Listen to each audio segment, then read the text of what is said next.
How to hide chat in Line application.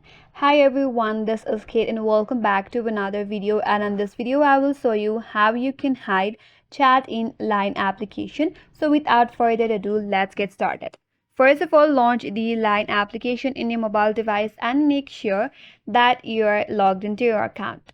So once you're on your home page, what you have to do is navigate to the menu bar at the bottom of this interface. Tap on the middle icon that is chat. That's gonna take you to your chat page. From here, you have to select the chat that you want to hide. Tap and hold onto that chat.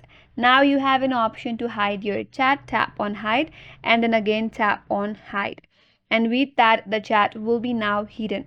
That's it. That's how you hide chat in Line application, and that's all for today's video. If this video was helpful, do not forget to like and subscribe. If you have any comments, feel free to drop them down. Thanks for watching and stay tuned for more videos.